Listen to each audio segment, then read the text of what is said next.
Ultimately, the difference between the very best and the also-rans is the very best need it, as opposed to the people who enjoy their sport and love it, want it.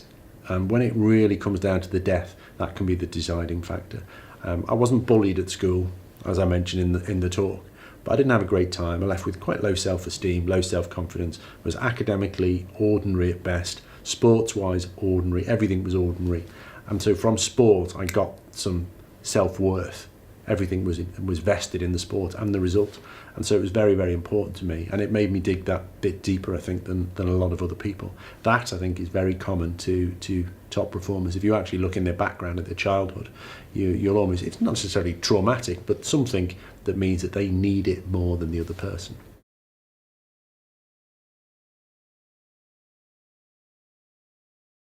From the outside looking in, you probably had a better perspective of what happened in '92 than you did on the inside. For me, I was trying to win a bike race and everything was focused on that.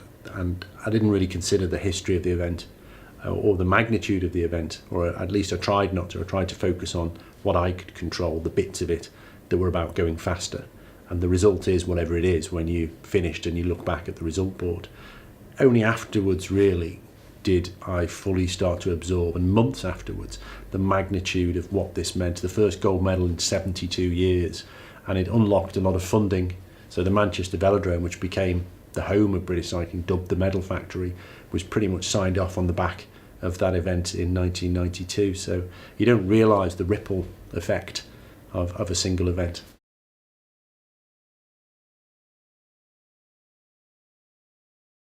The parallels between sport and business are enormous, because fundamentally they both involve human beings, and it's human beings with very basic instincts of fight or flight, for example, or a fear of failure, all the same things that you have to deal with.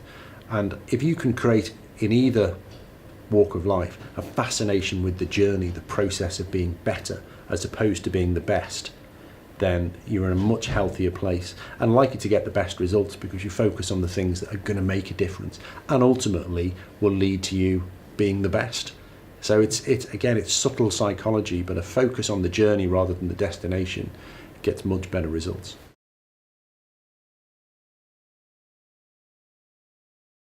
To win an Olympic gold medal is sort of like the ultimate accolade in sport, and in cycling the Tour de France is by far the biggest event, and it's biggest from a professional point of view. It means more financially than an Olympic gold medal, but from the sporting terms, you could go anywhere on the planet and say an Olympic gold medal. People know what that means. It's a common currency that everybody understands how important it is. And to join that club in 1992 was phenomenal for somebody who wasn't a high achiever, and it made me believe that I could achieve what I wanted to set out, what I set out to achieve.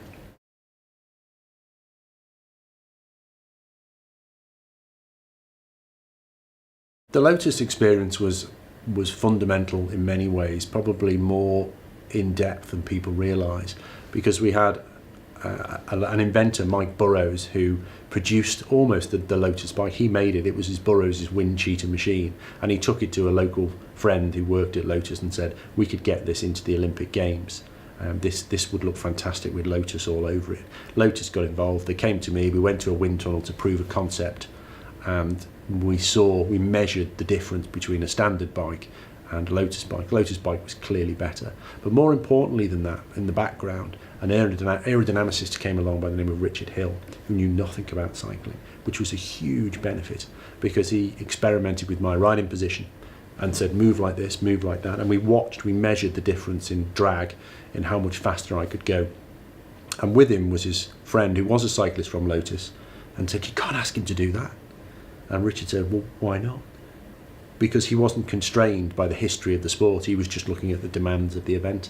And it was an early lesson that was so important to everything that came afterwards. The importance of bringing in, mixing expertise and ignorance to get the best results. Find some people who don't know what you can't do and invite them into the room.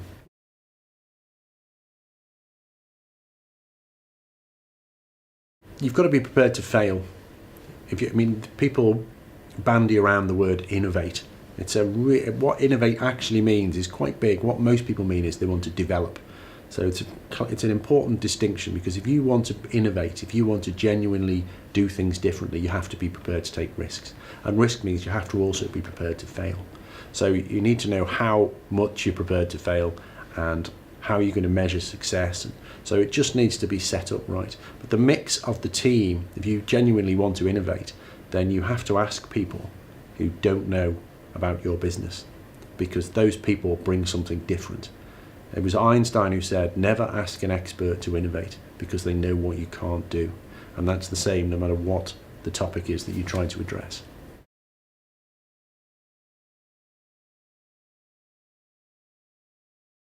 Leading the R&D team for the British team, the Secret Squirrel Club as it came to be known, was the most fantastic and probably unique experience that an individual can have, a technically minded individual, where you're actually given a budget, and at the end of 4 years of experimentation and hundreds of thousands of pounds, you have no responsibility to come up with a commercially viable product, which is an incredible privilege. We just had to improve performance, and that was it. And we were given free rein on how we did that.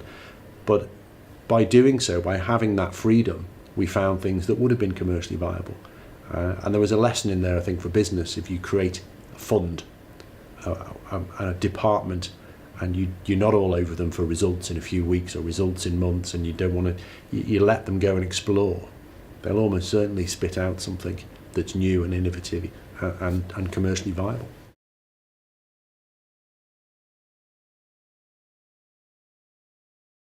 What I enjoy most is making things. So that could be an article, it could be something out of wood, it can be a bicycle. I just love making things, but it also extends to a coach development program, whatever it might be. I love making things. So the bicycle company came along. It was the right people, myself and Alan Ingerfield, the right time in cycling and the right place, where Halfords needed some high-end bikes to help them move the store to a different place. So all those three things came together beautifully, and we sold our first bike in 2007. So we had a great product at a fantastic price, and it was available at just the right time when the Tour de France came to London. So it's just one of those occasions, really. And for me, it wasn't about a business. Or maybe it is. It was about making things, seeing what the competition was, understanding what winning means, so be it margins, whatever it might be, and just understanding the rules and going out there and making something that would beat the competition. So I don't really think of things as business or sport, or it's just being the best at whatever it is that you happen to be doing.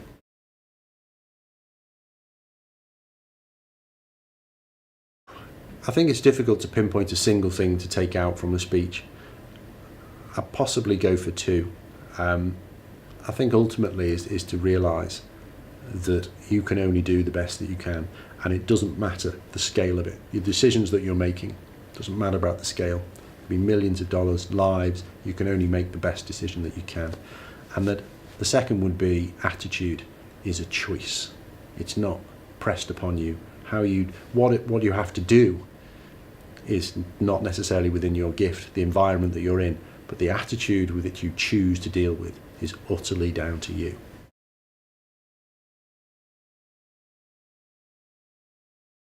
Well, I take on a very limited number of talks, and I know what I can do well, and I don't sell my product, for want of a better expression, to clients. I let clients know what I do and see if it's right for them. And that's really important for me, that we talk beforehand. They understand that my talk is about innovation, creating an innovation culture, high performance teams, and ways to get personal excellence.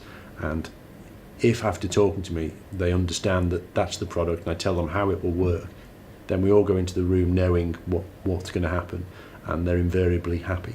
So I hope what they get from me is genuine, honest, and they'll know before they get in the room that it's going to be the right product.